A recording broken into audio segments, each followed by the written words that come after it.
Arun Jeta, Mridul, welcome to Celluloid.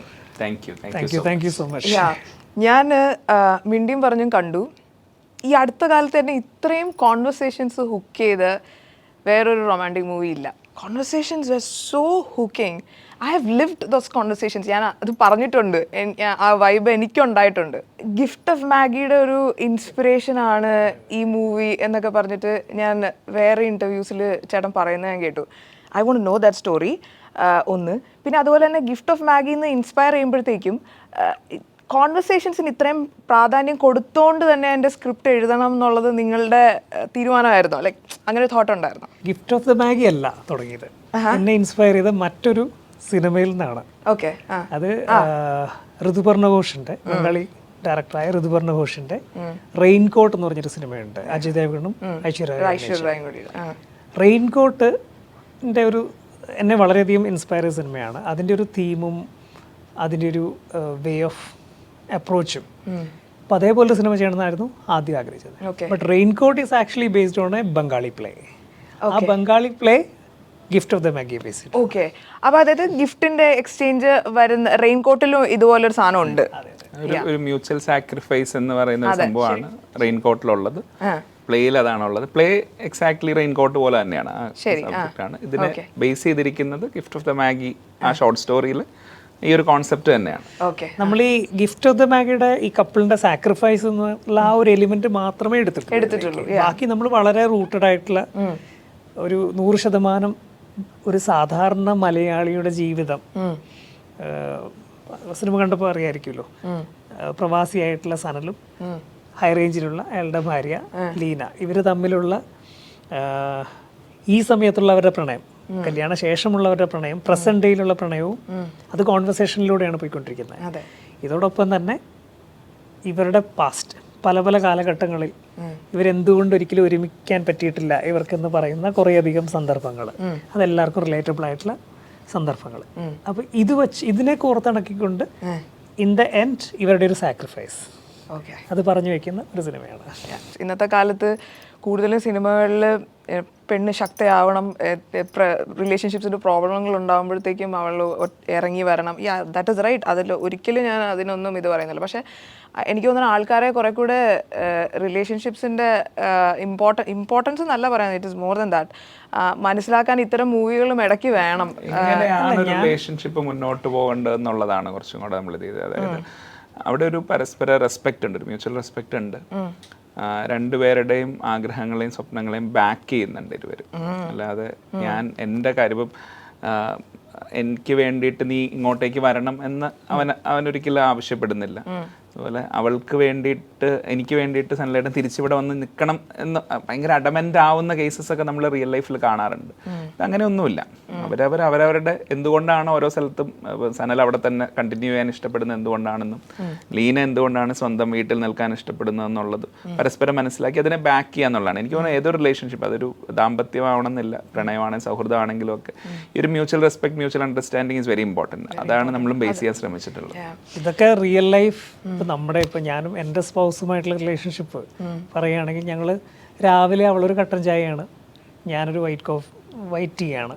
ഇതിൽ തുടങ്ങുന്ന ഡിഫറൻസുകൾ നമ്മുടെ ഇടയ്ക്കുണ്ട്. പക്ഷേ ഞാൻ അവളുടെ ടീ ഉണ്ടാക്കുന്നു, അവൾ എൻ്റെ ടീ ഉണ്ടാക്കുന്നു രാവിലെ.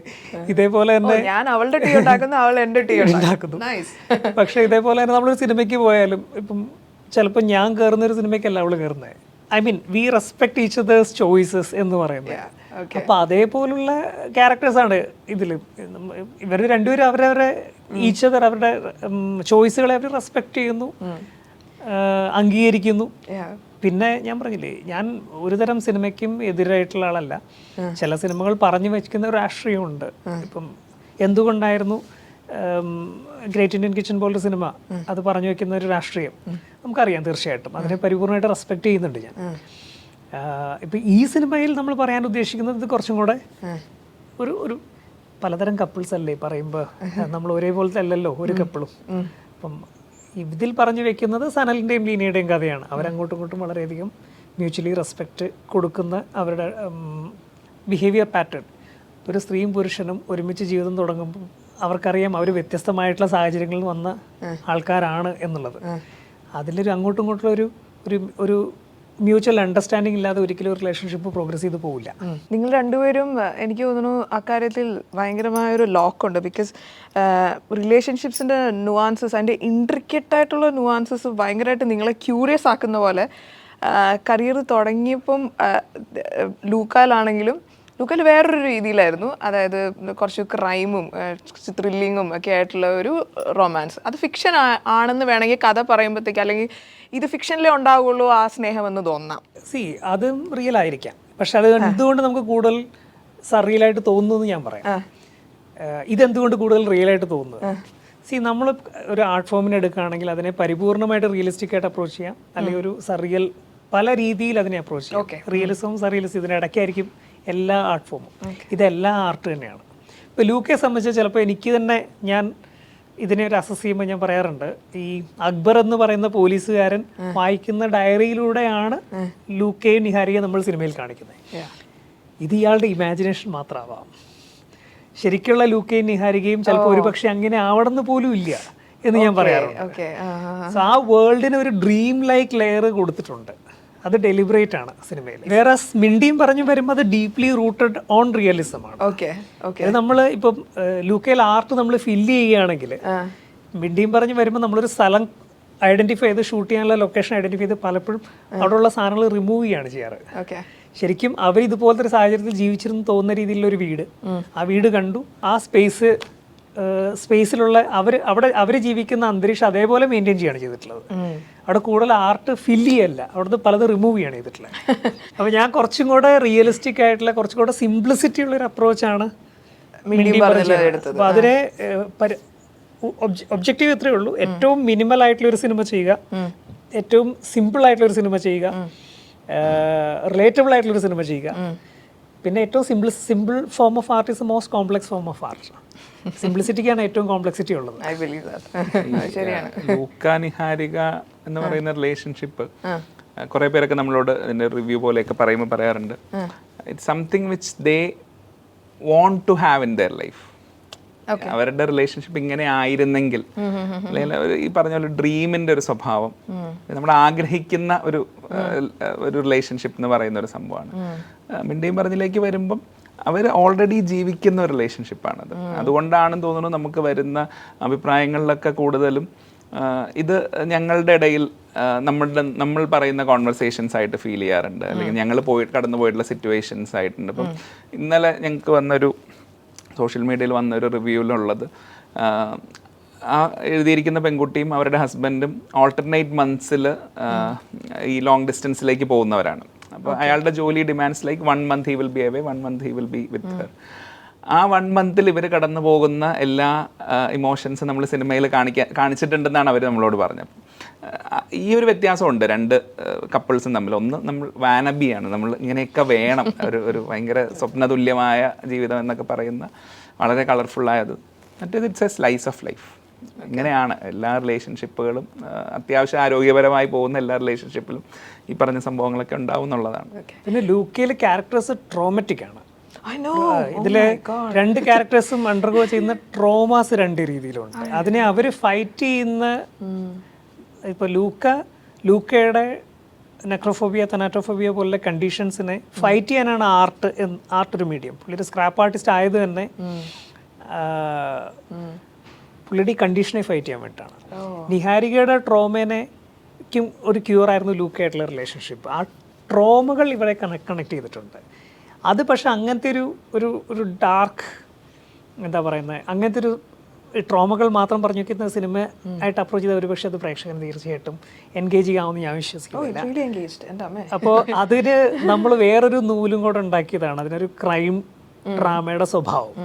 ദാറ്റ് ബിക്കംസ്, അതിനൊരു ത്രില്ലർ സ്വഭാവത്തിലേക്ക് വരുമ്പോൾ നമ്മൾ പറയാൻ ഉദ്ദേശിക്കുന്ന കാര്യത്തെ നമ്മൾ ത്രില്ലർ എന്ന് പറയുന്ന ഒരു വെഹിക്കിളിലൂടെ പറഞ്ഞു പോകുമ്പോൾ അത് കുറച്ചും കൂടെ കുറച്ചുകൂടെ ആൾക്കാർ എൻഗേജ്ഡ് ആയിട്ട് കാണും എന്നുള്ളതുകൊണ്ട്. ഇപ്പോൾ ലൂക്കേനെ അങ്ങനെ ഒരു നറേറ്റീവ് നമ്മൾ കൊണ്ടുവന്നതിൻ്റെ ഉദ്ദേശം അതാണ്. ഇതിൽ പക്ഷെ അങ്ങനെയല്ല. ഇത് നമ്മൾ പച്ചയായ ജീവിതം, നിങ്ങളുടെ ലൈഫിലുള്ള മൊമെൻറ്റുകൾ നിങ്ങൾ സ്ക്രീനിൽ കാണുന്നു, അത് ആർട്ടിസ്റ്റുകൾ ചെയ്ത് കാണുന്നു.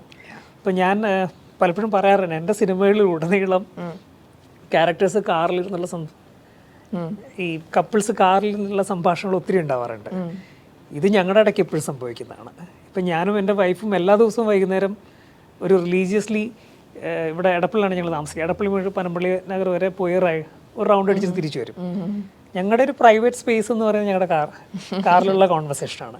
അപ്പം ഞങ്ങൾ പലതും സംസാരിക്കും, അത് ഫൈറ്റ് ഉണ്ടാവും. എന്താണോ നമ്മുടെ മനസ്സിലുള്ളത് അതെല്ലാം തുറന്ന് സംസാരിക്കുന്ന ഒരു സ്പേസ് എന്ന് പറയുന്നത് ഈ കാറിനകത്താണ് പലപ്പോഴും. അപ്പോൾ ഈ ഡ്രൈവ് ഞങ്ങൾക്ക് വളരെയധികം ഇഷ്ടമാണ്. എനിക്കിവിടെ മൃദുലിൻ്റെ വൈഫ് ഇതേപോലെ തന്നെയാണ്. അപ്പോൾ ഇങ്ങനെയുള്ള സന്ദർഭങ്ങൾ വളരെ നാച്ചുറലായിട്ട് സിനിമയുടെ ഭാഗമായിട്ട് വരും ഈ രീതിയിൽ. അപ്പോൾ ഇതിൽ ആൾക്കാർ എങ്ങനെ അവരുടെ ജീവിതം കണക്ട് ചെയ്യാൻ പറ്റുക എന്നുള്ളതാണ് മിണ്ടിയും പറഞ്ഞും. അവരുടെ ലൈഫിലെ എക്സ്പീരിയൻസുകൾ സിനിമയിൽ അവർ കുറച്ചും കൂടെ എലാബറേറ്റ് ആയിട്ടൊന്ന് കാണാനും അത് എക്സ്പീരിയൻസ് ചെയ്യിക്കുക, അതായിരുന്നു ഒരു മോട്ടീവ്. എൻ്റെ ഫ്രണ്ടിൻ്റെ ഫ്ലാറ്റിലേക്ക് പോയപ്പോഴത്തേക്കും അരുൺചേട്ടൻ അവിടെ താഴെ കുഞ്ഞുമായിട്ട് ഹീസ് എൻറ്റയർലി ഡിഫറെൻറ്റ് ഒരു ഫാദർ ആയിരുന്നു, ലൈക്ക് അവിടെ നടന്നുകൊണ്ടിരിക്കുകയാണ്. അപ്പം അത് കഴിഞ്ഞ് അപ്പം എൻ്റെ ഫ്രണ്ടിൻ്റെ ഫ്രണ്ടായിരുന്നു, നിങ്ങൾ നേരത്തെ പരിചയപ്പെട്ടിട്ടുണ്ട്. നമ്മൾ കുറച്ച് നേരം 3 പേരും കൂടി കുഞ്ഞുമൊക്കെ ആയിട്ട് ഇരുന്ന് കുറച്ച് നേരം സംസാരിച്ചു. ആൻഡ് അന്നേ ശരിക്കും പറഞ്ഞ അരുൺചേട്ടനെ പറ്റി ഒരു ജഡ്ജ്മെൻറ്റ് എനിക്കുണ്ടായിരുന്നു. ലൈക്ക് ദിസ് ഗൈ കംപ്ലീറ്റ്ലി ഒരു റിലേഷൻഷിപ്പിനെ ഭയങ്കരമായിട്ട് ഇത് ചെയ്യുന്ന എന്താ പറയുക, എനിക്ക് അറിഞ്ഞൂടാ, I am not getting enough words. അത്രയും ഒരു ലൈക്ക് നല്ലൊരു ഫാദർ ഉണ്ടായിരുന്നു. I could see a good husband, everything like നല്ല റൈറ്റായിട്ട് പ്ലേസ് ചെയ്യപ്പെട്ടിരുന്നു. ആൻഡ് പിന്നീട് ചെയ്ത സിനിമയെ പറ്റിയിട്ട് ഞാനിങ്ങനെ ആലോചിച്ചപ്പോഴത്തേക്കും അത് കഴിഞ്ഞ് പിന്നെ മിണ്ടിയും പറഞ്ഞും കണ്ടപ്പോഴത്തേക്കും എനിക്ക് അത് തന്നെ, ഞാനത് ഒരുപാട് പ്രാവശ്യം അതിനെപ്പറ്റി ഓർത്തു. ഭയങ്കരമായിട്ട് റിലേഷൻഷിപ്പിനെ ഇഷ്ടപ്പെടുന്ന, അതിനെ മനസ്സിലാക്കിയിരിക്കുന്ന, അതിന് വേണ്ടി സാക്രിഫൈസസിലൂടെ കടന്നു പോകാൻ തയ്യാറാവുന്ന ഒരാളാണ് എന്നെനിക്ക് തോന്നി. ലൈഫിലെ first priorities any day my family. ബാക്കിയെല്ലാം അതിന് ശേഷമാണ്. എന്തെഴുതിയപ്പോഴായിരിക്കും ലൈക്ക് ലൂക്കയാണോ അല്ലെങ്കിൽ മിണ്ടിയും പറഞ്ഞു ആണോ കൂടുതൽ ത്രില്ല് ചെയ്യിപ്പിച്ചത്? ലൈക്ക് ത്രില്ലർ എലമെന്റ് മറ്റേതിലാണ്, ബട്ട് ഡിഡ് യു ലൈക്ക്?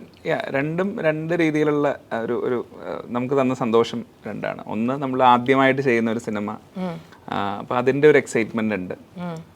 ഒരു ഞാനങ്ങനെ സിനിമ അക്കാഡമിക്കായിട്ട് പഠിച്ച ആളോ റൈറ്റിംഗ് അക്കാഡമിക്കൽ സ്ക്രീൻ റൈറ്റിംഗ് പഠിച്ച ആളൊന്നും അല്ല. അപ്പം നമ്മൾ ഒരു ഷോർട്ട് സ്റ്റോറി സ്ഥിരമായിട്ട് എഴുതുന്ന ഒരാളിൽ നിന്ന് നമ്മൾ ഈ സ്ക്രീൻ പ്ലേ എഴുതുക എന്ന് പറയുന്നത് അതിൻ്റെ ഒരു ത്രില്ല് ഉണ്ടായിരുന്നു എനിക്ക് ലൂക്ക എഴുതുമ്പോൾ.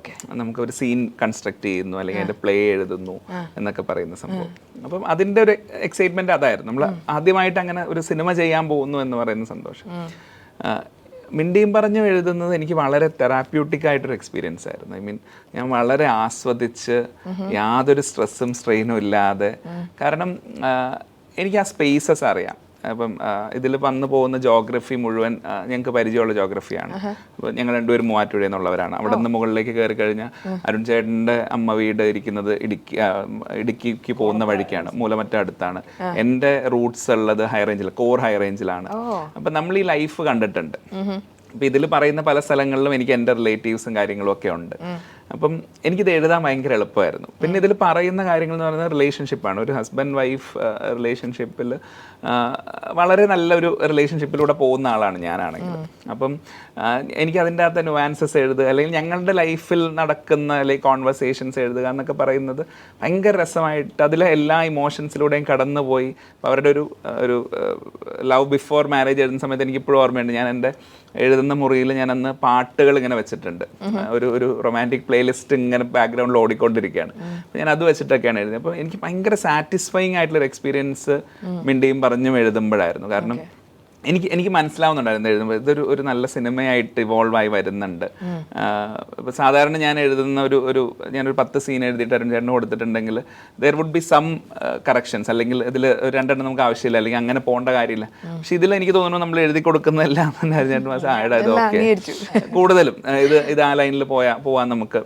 അപ്പം ആ രീതിയിൽ മിണ്ടിയും പറഞ്ഞു എഴുതാനായിരുന്നു. ഇപ്പം ഇപ്പം പറഞ്ഞ പോലെ ഓരോ ഇവരുടെ ഇടയിൽ ഉണ്ടാവുന്ന, ഇപ്പോൾ കാർ കോൺവെർസേഷൻ്റെ കാര്യം പറഞ്ഞതൊക്കെ ഞാനും എൻ്റെ വൈഫ് ആനും കൂടെ ട്രാവൽ ചെയ്യുന്ന സമയത്തൊക്കെ ഉണ്ടാവുന്നുണ്ട്. എനിക്ക് വളരെ പെട്ടെന്ന് എടുത്ത് പറയാൻ തോന്നുന്ന ഒരു സംഭവം,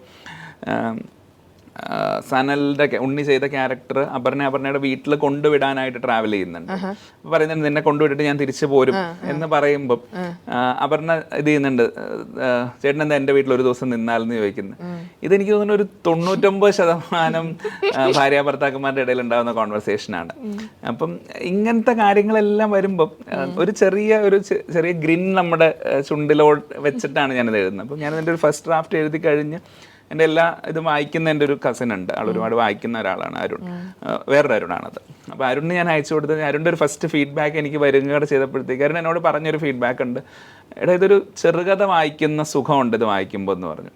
ആൻഡ് ലക്കിലി നമുക്ക് വരുന്ന റിവ്യൂസിലും ഒക്കെ മൾട്ടിപ്പിൾ ടൈംസ് യൂസ് ചെയ്യുന്ന ഒരു സംഭവം ഇതാണ്, ഒരു ഷോർട്ട് സ്റ്റോറി, ഒരു ചെറുകഥ വായിക്കുന്ന സുഖത്തോടെ. അപ്പം മിണ്ടിയും പറഞ്ഞും എഴുതിയതാണ് എനിക്ക് പേഴ്സണലി ഞാൻ കുറച്ചും കൂടെ സാറ്റിസ്ഫൈങ് ആയിരുന്നു എക്സ്പീരിയൻസ്. ലൈക്ക് ഞാൻ നേരത്തെ പറഞ്ഞ വാക്കാണ്, ഒരു തെറാപ്യൂട്ടിക് ആയിട്ടുള്ള ഒരു എക്സ്പീരിയൻസ് ആയിരുന്നു എനിക്ക് മിണ്ടിയും പറഞ്ഞു എഴുതുന്നത്. ഇത് ചെയ്തപ്പോഴാണെങ്കിൽ ഇതിനെ വലിച്ചു നീട്ടിയ ഒരു വലിയ സിനിമയാക്കിയിട്ടില്ല, ചെറിയ സിനിമ തന്നെയാണ്. ഒരു ഷോർട്ട് സ്റ്റോറി വായിക്കുന്ന ഒരു സുഖം തന്നെയാണ് സിനിമയിൽ കിട്ടേണ്ടതെന്നുള്ള ഒരു താല്പര്യം ഉണ്ടായിരുന്നു, മുൻവിധി ഉണ്ടായിരുന്നു നേരത്തെ തന്നെ. പിന്നെ ഈ പറഞ്ഞ പോലെ ഈ ജോഗ്രഫിക്കലി ഞങ്ങൾക്കിത് വളരെയധികം, ഞാൻ മൂവാറ്റുപുഴയാണ്, ഈ ജോഗ്രഫി മുഴുവൻ നമുക്കറിയാവുന്നതാണ്. അപ്പോൾ ഇതിലൂടെ സഞ്ചരിച്ചിട്ട് ഈ സനലിൻ്റെ ഈ ട്രാവലിലുള്ള എല്ലാ സന്ദർഭങ്ങളിലും ഉള്ളതൊക്കെ വളരെ റിലേറ്റബിൾ ആണ്. പിന്നെ സിനിമയ്ക്ക് എപ്പോഴും ഒരു ഓർഗാനിക് ഗ്രോത്ത്, ഞങ്ങൾ ഇപ്പോൾ ഷൂട്ടിംഗ് സെറ്റിൽ മൃദുല ത്രൂ ഔട്ട് ഉണ്ടാവാറുണ്ട്. അത് ലൂക്കയുടെ സമയത്തും മിണ്ടിയും പറഞ്ഞു, ഇപ്പൊ ഇമ്മീഡിയറ്റ്ലി തോന്നുന്ന കാര്യങ്ങൾ അപ്പം കറക്റ്റ് ചെയ്ത് അല്ല അപ്പം തന്നെ പുതിയ സീനുകൾ, എത്രയോ പുതിയ സീനുകൾ ഉണ്ടായിട്ടുണ്ട് അറിയാം മിണ്ടിയും പറഞ്ഞു ഷൂട്ട് ചെയ്യുന്ന സമയത്ത്. അവിടെ ആ ലൊക്കേഷൻ നമുക്ക് കണ്ടു കഴിയുമ്പോൾ ഫീൽ ചെയ്യുന്നത്, ഞാൻ എപ്പോഴും പറയും ലൊക്കേഷൻ ഈസ് ഓൾവേസ് ഒരു കോൺട്രിബ്യൂട്ടർ ആണ് നമ്മുടെ സിനിമയ്ക്ക്. ഇപ്പൊ നമ്മൾ ചെല്ലുമ്പോൾ ഇന്നിപ്പോ ഒരു പ്ലെയിൻ സ്കൈയിൽ ഷൂട്ട് ചെയ്യാനായിട്ട് ആണ് ഉദ്ദേശിക്കുന്നത്, ചിലപ്പോൾ അവിടെ ഒരു മൂഡി സ്കൈ ആണെങ്കിൽ ചിലപ്പോൾ അന്ന് അവിടെ തോന്നുന്ന ഒരു ഇമ്പാക്റ്റ് അവിടെ ചിലപ്പോൾ ആ സീനിനെ നമുക്കൊന്ന് ചെറുതായിട്ട് ട്വീക്ക് ചെയ്യേണ്ടി വരും. ചിലപ്പോൾ അത് കുറച്ചും കൂടെ രസകരമായിരിക്കും, തീരെ സിനിമയെ കോൺട്രിബ്യൂട്ട് ചെയ്യുന്ന ഒരു തരം അറ്റ്മോസ്ഫിയർ ആയിരിക്കും ചിലപ്പം. അപ്പോൾ അതനുസരിച്ച് ചെറുതായിട്ടൊന്ന് മാറ്റി എഴുതും. ഇപ്പോൾ നമ്മളൊരു രസകരമായിട്ടുള്ള ഒരു ലൊക്കേഷൻ, ഇപ്പോൾ നമ്മുടെ ട്രെയിലറിലെ കാണുന്ന സനലിൽ നിൽക്കുന്ന ഒരു മലഞ്ചെരിവുണ്ട്, ഒരു വലിയൊരു വൈഡ് ഷോട്ട്, അത് ഒരു സോങ് കട്ട് എടുക്കണം എന്നുള്ള ഉദ്ദേശത്തിലാണ് ആദ്യം അവിടെ പോയത്. പക്ഷെ ആ സ്പേസ് കണ്ടപ്പോൾ തോന്നിയൊരു തോട്ടിൽ നിന്നാണ് സനൽ അവിടെ നിന്ന് ലീനയ്ക്ക് ചെയ്യുന്നൊരു കോളും സനൽ അവിടെ സ്മോക്ക് ചെയ്യാനാണ് നിർത്തിയിട്ടുള്ളത് എന്ന് ലീന മനസ്സിലാക്കുന്നതായിട്ട്. See she understand her husband. ഇതിന് വളരെ സിമിലർ ആയിട്ടുള്ള ഒരു സീനാണ് അത്. വീണ്ടും പിന്നീട് എഴുതിയതാണ്. ലീനയുടെ കൈ ഒടിച്ചിട്ട് ലീന ഹോസ്പിറ്റൽ കോർട്ടിലൂടെ നടന്നു വരുമ്പോ സനലും അവിടെ ഒന്ന് വീണിരുന്നു. ഞാൻ പറയാം.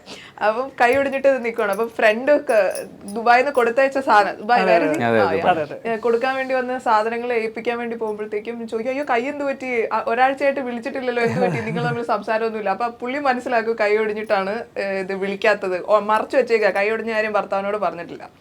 അപ്പം ഇത് പറയരുത്, ഞങ്ങോട്ട് ചെന്നിട്ട് ഇനി ഇതൊന്നും പറയാൻ നിൽക്കേണ്ട, വെറുതെ ടെൻഷൻ അടിക്കും, അല്ലെ തന്നെ ടെൻഷൻ ആണെന്നൊക്കെ പറഞ്ഞ് പുള്ളിക്കാരി തിരി ചെയ്യുമ്പോഴത്തേക്കും ഈ ഫ്രണ്ട് അറിയാതെ പറയുവാണ്, അവൻ അവിടെ വീണിട്ടിരിക്കുവാണ്, അല്ല വീണിട്ടല്ലേ ഇരിക്കുന്നത്, വീണിട്ടിരിക്കുവാണ്, അതുകൊണ്ടാണ് ഒരാഴ്ചയായിട്ട് വിളിച്ചിട്ടില്ല. സഡൻലി എവറിത്തിങ് അപ്പൊ തന്നെ പുള്ളിക്കാരത്തിന് മട്ടും ഭാവമൊക്കെ, എന്നിട്ടാണ് എന്നെ വിളിക്കാതിരിക്കുന്നത്, വിളിക്കും ഉടനെ വിളിക്കും, ഫോൺ എടുത്തിട്ട് ഷീ കോൾസ് ഹിം. ഹസ്ബൻഡിനെ വിളിച്ചിട്ട് എന്താ ഇത്രയും നാൾ വിളിക്കാതിരുന്ന, ഞാൻ അറിഞ്ഞു, വീണ കാര്യം അറിഞ്ഞു. അവിടെ ഒരു വലിയ ഡ്രാമ. എന്നിട്ട് അത് കഴിഞ്ഞിട്ട് വേറൊരു ഐറ്റം കൂടെ ഉണ്ട്, ഫോൺ കൊടുത്തിട്ടോ എൻ്റെ ഒരു ഫോട്ടോ എടുത്തേ, കൈ സ്ലിക്കിട്ട് എടുക്കുന്ന ഫോട്ടോ, അത് ഹസ്ബൻഡിന് സെൻഡ് ചെയ്ത് കൊടുക്കും. ഇപ്പൊ ക്ലാസിക് വുമൺ. ഈ സീനുകൾ സിനിമയില് ഒറിജിനൽ ഈവൻ ഷൂട്ട് ഡ്രാഫ്റ്റിൽ ഇല്ലാത്ത സീനാണ് ഈ രണ്ട് സീനും സ്പെസിഫിക്കലി. ഇതേപോലെ ഇങ്ങനത്തെ കുറച്ച് സീൻ ഓർഗാനിക്, ഈ സിനിമ ഉണ്ടായി വന്നതിലെല്ലാം ഈ ഒരു ഓർഗാനിക് സ്വഭാവം ഉണ്ടായിരുന്നു. ചില ആർട്ടിസ്റ്റുകൾ നമുക്ക് വന്നിട്ട് ഭയങ്കരമായിട്ട് കോൺട്രിബ്യൂട്ട് ചെയ്യുമ്പോൾ നമുക്ക് ഫീൽ ചെയ്തിട്ടുണ്ട്. അവരുടെ ഒരു കോമ്പിനേഷൻ, ഒരു എക്സാമ്പിൾ പറയുന്നത് ഇപ്പോൾ അപർണയുടെ അടുത്ത വീട്ടിലെ കുട്ടിയായിട്ട് വരുന്ന ആതിര സുരേഷ് എന്ന് പറയുന്ന കുട്ടി ഒരു ദിവസത്തെ ഷൂട്ടിന് വേണ്ടി വന്നതാണ്. പക്ഷെ വന്നു കഴിഞ്ഞ് ഇവർ രണ്ടുപേരും സ്ക്രീനിൽ ചെറിയതായിട്ട് നമുക്ക് തന്ന ഒരു സംഭവം കണ്ടു. We felt that it would be good if they have multiple scenes.